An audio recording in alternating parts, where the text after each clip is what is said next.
Biar dia setengah mati. Saya rugi lagi. Saya nggak perlu atur minum lagi buat pendeta.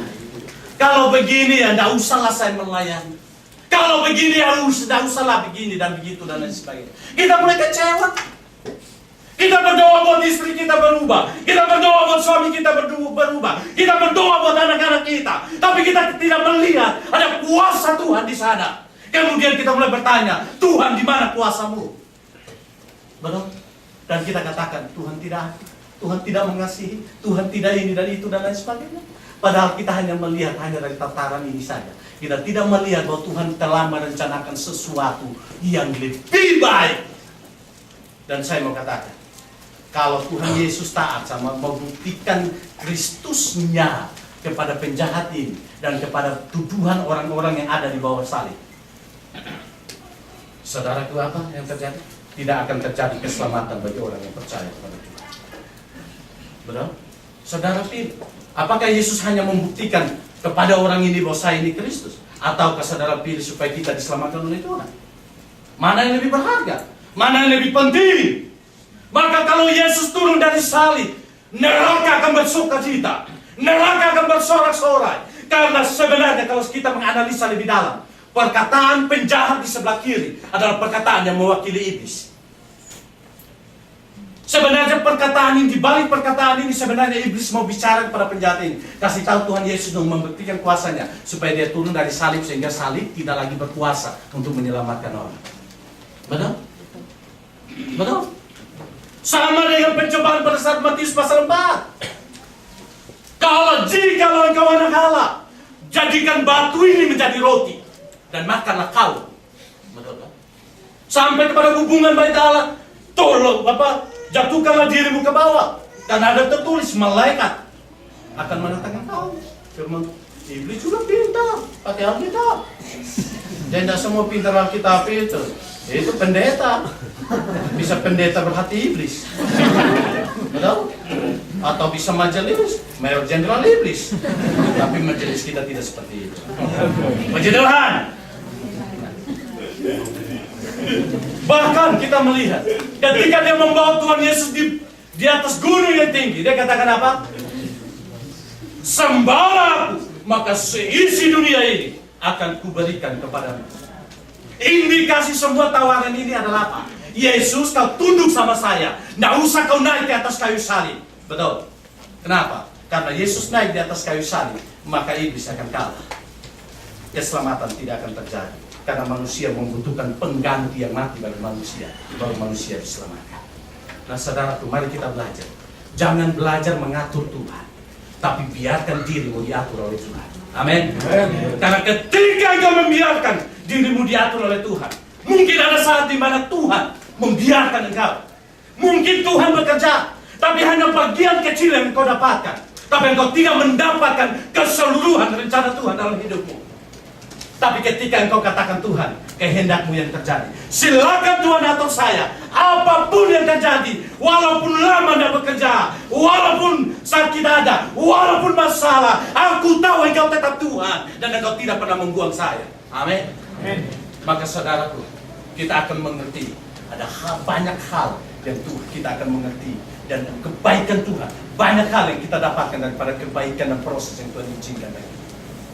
Saudaraku, disinilah kita melihat. Inilah respons penjahat yang ada di sebelah kiri. Dia berusaha untuk mendikte Tuhan dan mau supaya Tuhan menunjukkan kekristusannya. Tetapi Tuhan tidak mau. Karena Tuhan tahu yang terbaik bukan dia turun dari salib, tapi yang terbaik adalah dia tetap tinggal di atas kayu salib. Sehingga ini nilai yang penting dalam hidup kita. Maka doa yang benar, kita punya iman untuk meminta, tetapi di dalamnya bukan kehendak kita yang terjadi, tapi kehendak Tuhan yang terjadi.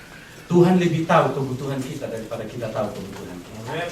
Tuhan lebih mengasihi saudara dan saya daripada saudara dan saya kita sendiri mengasihi diri kita.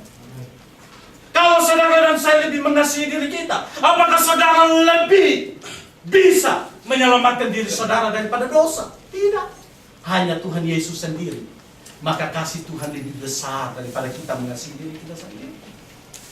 Maka ketika kita berserah kepada Tuhan, banyak hal yang kita pelajari dari dalamnya. Kedewasaan, kebaikan yang Tuhan akan berikan dalam hidup kita. Sebagaimana proses yang Tuhan izinkan kepada Yusuf. Awalnya penuh dengan kesakitan, awalnya penuh dengan penderitaan, karena dia harus melewati namanya kebencian, dia harus melewati namanya sumur tua, dia harus melewati namanya dijual seperti budak, dia harus melewati namanya fitnah, dia harus melewati namanya penjara terlalu besi. Mungkin secara manusia dia akan berkata, Tuhan di mana kuasamu? Betul? Mungkin dia akan berkata, Tuhan di mana kasihmu? Dan dia akan berkata, di mana keadilanmu? Tetapi Alkitab tidak menceritakan. Tidak ada kalimat itu keluar daripada Yusuf. Dia tetap taat mengikuti proses yang Tuhan izinkan. Kadang sakit, kadang harus menderita, kadang harus kesepian, kadang harus mengalami pergumulan yang begitu berat. Tapi ketika dia taat, pada akhirnya dia mengerti. Ketika dia bertemu dengan saudara-saudaranya, dikatakan apa? Engkau boleh mereka-rekakan yang jahat bagi Tuhan, tapi Tuhan mereka-rekakan yang terbaik bagi. Saudara mengerti? Kita mengerti. Ini satu nilai yang terbesar dalam hidup. Mari kita bukan mendikte Tuhan, tapi membiarkan Tuhan membentuk hidup kita. Maka pada akhirnya kita akan timbul seperti Mazmur. Saya percaya mengikuti Tuhan bukan hal yang gampang. Tetapi ada satu kunci saja, yaitu kita belajar taat sama Tuhan. Belajar taat. Kenapa? Karena Matius katakan apa? Matius 11. Marilah kepadaku semua yang letih lesu dan berbeban berat. Aku akan memberikan kelegaan kepadamu. Kuk yang kupasang itu ringan dan enak. Bukan tidak ada beban. Ikut Tuhan pasti ada beban. Tetapi Tuhan katakan kuk yang kupasang itu enak dan ringan. Kenapa? Oleh karena 1 Korintus pasal 13 dikatakan apa? Pencobaan-pencobaan yang kamu alami tidak akan melampaui kekuatanmu. Karena ketika engkau dicoba, maka aku akan memberikan kekuatan bagimu supaya engkau sanggup untuk menanggungnya. Maka di sini kita melihat, ketika kita menyerahkan totalitas hidup kita kepada Tuhan, Tuhan merancang begitu indah dalam hidup kita. Awalnya mungkin kita tidak mengerti, tapi pada akhirnya kita akan mengerti. Bukankah hidup ini seperti direnda? Ketika kita melihat dari bawah, rendah itu ya, ketika ibu kita mulai merendah. Atau di sini ibu biasa merendah atau tidak?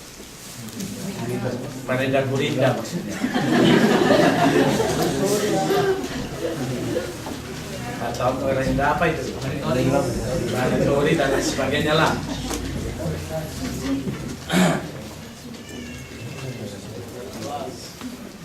Kalau kita lihat dari bawah, kakak saya biasanya merendah. Saya melihat posisi bagian bawah daripada kain dan juga benang itu. Rasanya nggak teratur di bagian belakangnya. Betul ya? Kemudian kita mulai berpisah juga berpikir, loh, kalau saya lihat dari sini nggak bagus ini, betulnya dan lain sebagainya. Kemudian kalau belum jadi kan kita juga nggak ngerti apa yang dibuatnya ini. Tapi setelah jadi, dan bukan dilihat dari belakang, lihat dari depan, ternyata bunga